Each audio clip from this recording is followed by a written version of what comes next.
আসসালামু আলাইকুম প্রিয় ছাত্রছাত্রী ও সম্মানিত অভিভাবকবৃন্দ, আশা করি ভালো আছো। আমিও ভালো আছি আলহামদুলিল্লাহ। শিক্ষার্থী বন্ধুরা, গত সপ্তাহে যে আমরা অনলাইন ক্লাসটা করেছিলাম, আশা করি তোমরা দেখেছো এবং বুঝতে পেরেছো। আজ আমি তোমাদের ইংলিশ ফার্স্ট পেপার বইয়ের লেসন 12 নিয়ে আলোচনা করব। আচ্ছা শিক্ষার্থী বন্ধুরা, আমরা জানি আমাদের দেশ কেমন, আমাদের দেশের কি কি আছে। যেমন তোমরা কম্পোজিশন করেছো, প্যারাগ্রাফ করেছো, সেখানে দেশ সম্বন্ধে লেখা আছে। আবার আমরা নিজেরা যেহেতু বাংলাদেশে বাস করি, আমাদের এই দেশ সম্বন্ধে কিছুটা জানি। যেমন ছুটির দিনে তোমরা বিভিন্ন জায়গায় বেড়াতে যাও, এর মধ্যে অনেকে চিড়িয়াখানায় গিয়েছো। চিড়িয়াখানায় কি কি দেখতে পাওয়া যায়? চিড়িয়াখানায় বিভিন্ন জীবজন্তু, পশু পাখি দেখতে পাওয়া যায়। সেখান থেকে আমরা আজকে পাখি নিয়ে কথা বলবো। আমরা আজকে জানবো পাখি নিয়ে। আজকে টপিকস হচ্ছে কি, তাহলে এর মধ্যে তোমরা বইটা নিয়ে নাও, ইংলিশ ফর টুডে বুক 6 বইটা তোমরা তোমাদের হাতের কাছে নিয়ে নাও এবং খাতা কলম সাথে নাও। এখন যেটা জানবো সেটা হচ্ছে লেসন 12 বার্ডস অফ বাংলাদেশ। আজকের টপিকস হচ্ছে কি, lesson 12 birds of Bangladesh. Lesson 12 birds of বাংলাদেশে কি কি আছে দেখি। আমরা পাখি সম্বন্ধে আলোচনা করব। Bangladesh is a country full of natural resources. Bangladesh প্রাকৃতিক সম্পদে ভরপুর একটি দেশ। We are proud of our soil, forests, flowers, fruits and birds. আমরা আমাদের মাটি, বন, ফুল, ফলমূল এবং পাখির জন্য গর্বিত। The country is gifted with plentiful of fauna due to its geographical location. দেশটির ভৌগোলিক অবস্থানের জন্য ঈশ্বর কর্তৃক প্রদত্ত প্রাচুর্যে ভরপুর। Birds are one of them. পাখি এগুলোর মধ্যে একটি। Today we will read about a bird known as বেনিবো in Bangla and black-headed oriole in English. আজ আমরা একটি পাখি সম্পর্কে জানব যা বাংলায় বেনিবো এবং ইংরেজিতে ব্ল্যাক-হেডেড অরিওল নামে পরিচিত। The black-headed oriole is a bird of the plain land of Bangladesh. Black-headed oriole বাংলাদেশের সমতল ভূমির একটি পাখি। Its body is deep yellow. Its head, its throat, its tail and some parts of its wings are black. এর শরীর গাঢ় হলুদ, এর মাথা, এর গলা, এর লেজ এবং এর পাখার কিছু অংশ কালো। Its beak is red. এর ঠোঁট লাল। It looks like a moina and is about 25 centimeters in length. এটি দেখতে একটি ময়না পাখির মতো এবং 25 সেন্টিমিটার দীর্ঘ। It is seen in Bangladesh, India, Sri Lanka, Myanmar and some other countries. এটা বাংলাদেশ, ভারত, শ্রীলঙ্কা, মায়ানমার আর অন্যান্য কিছু দেশে দেখা যায়।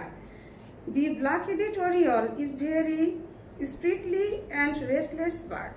Black-headed oriole প্রাণচঞ্চল এবং চতুর পাখি।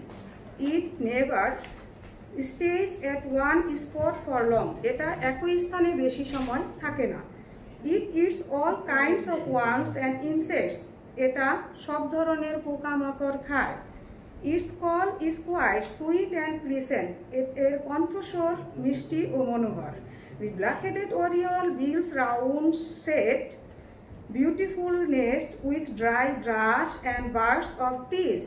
Black-headed oriole শুকনো ঘাস, গাছের বাকল দিয়ে তাদের গোলাকার সুন্দর বাসা তৈরি করে। Both the male and the female bird take part in building their nest. পুরুষ এবং মহিলা উভয় পাখি মিলে তাদের বাসা তৈরিতে অংশগ্রহণ করে।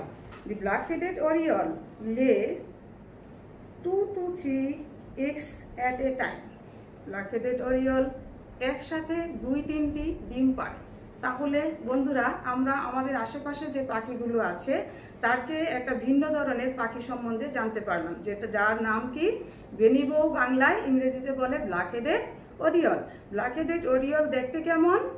এর শরীর হলুদ রঙের, গলা, মাথা, পাখার কিছু অংশ কালো, ঠোঁট লাল।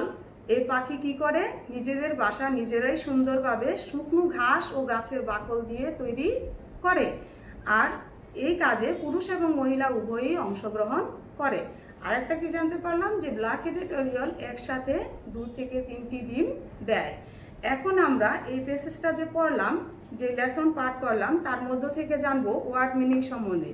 ওয়ার্ড পাশাপাশি পাঠ্য পিসের নাম দেওয়া আছে। দেখো শিক্ষার্থী বন্ধুরা, এখানে ওয়ার্ড মিনিং সিনোনিম। ওয়ার্ড শব্দের অর্থ, সিনোনিম হচ্ছে মিলকরণ শব্দ বা সমার্থক শব্দ। তাহলে ওয়ার্ড হচ্ছে রিসোর্স। রিসোর্স এটা পার্শ্ব বিস্তৃত। আমরা পার্শ্ব বিস্তৃত সম্বন্ধে জানি শিক্ষার্থী বন্ধুরা, পার্শ্ব বিস্তৃত 8 প্রকার। এক একটা নাম আলাদা আলাদা পদের নাম আছে পার্শ্ব বিস্তৃতের। তাহলে এখানে রিসোর্স শব্দটার অর্থ হচ্ছে সম্পদ। এটা হচ্ছে একটা নাউন। এর সিনোনিম ওয়ার্ড হচ্ছে ওয়েলথ। আমি আবারও বলছি, রিসোর্স হচ্ছে নাউন, এর অর্থ হচ্ছে সম্পদ। সিনোনিম ওয়ার্ড হচ্ছে ওয়েলথ। প্লেন্টিফুল এটা হচ্ছে অ্যাডজেক্টিভ, এর অর্থ হচ্ছে প্রচুর। এর সিনোনিম ওয়ার্ড হচ্ছে হিউজ। ফুল পরিপূর্ণ, এটা একটা অ্যাডজেক্টিভ, এর অর্থ হচ্ছে হোল। এর সিনোনিম ওয়ার্ড হচ্ছে হোল। গিফট এটা হচ্ছে নাউন, এর অর্থ হচ্ছে উপহার। Synonym word present. ডিপ এটা অ্যাডজেক্টিভ, এর অর্থ হচ্ছে গভীর। এর সিনোনিম ওয়ার্ড হচ্ছে সিরিয়াস। কোয়াইট এর ভার্ব, অর্থ হচ্ছে সম্পূর্ণ অথবা খুব। এর সিনোনিম ওয়ার্ড হচ্ছে ভেরি। প্লিজেন্ট এটা একটা অ্যাডজেক্টিভ, এর অর্থ হচ্ছে মনোরম।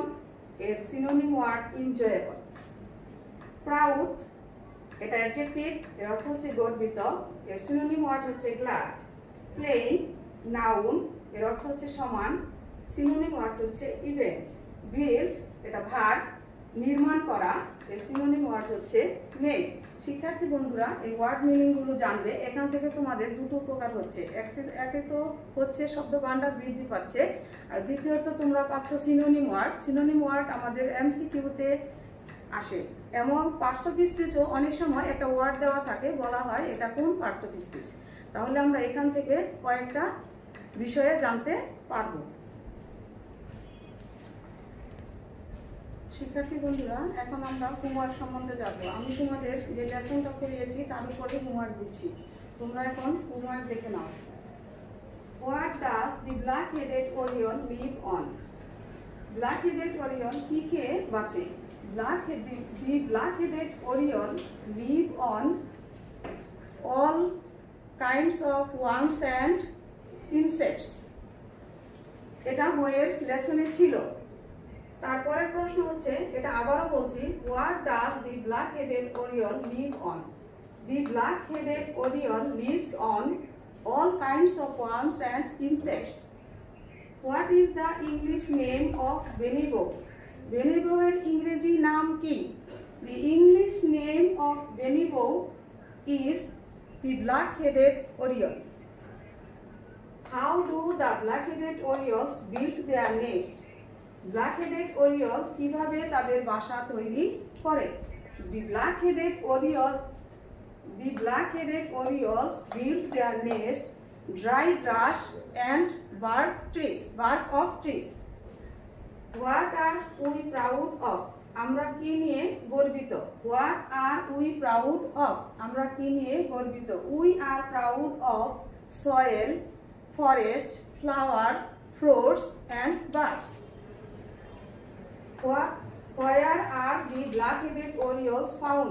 Black-headed orioles কোথায় পাওয়া যায়? Black-headed orioles are found Bangladesh, India, Sri Lanka, Myanmar and some other countries. শিক্ষার্থী বন্ধুরা, আশা করি তোমরা লেসনটা বুঝতে পেরেছ এবং প্রশ্নের উত্তরগুলো সহজে লিখতে পারবে। তোমরা বইয়ের যে পাঠ্যগুলো আছে, লেসনগুলো আছে, সেগুলো ভালো মতো রিডিং করবে, ওয়ার্ড মিনিং জানতে চেষ্টা করবে এবং পাশাপাশি অনুশীলনমূলক কাজগুলো করবে। তাহলেই তোমাদের পরীক্ষার প্রস্তুতি ভালো হবে। আর আমাদের অনলাইন ক্লাসগুলো অবশ্যই দেখবে। অনলাইন ক্লাসগুলো দেখার উপর তোমার দেখলে তোমার পড়তে সহযোগিতা পাবে তুমি এবং ভালোভাবে পড়ালেখা করতে পারবে। আজকে এ পর্যন্তই। আল্লাহ হাফিজ।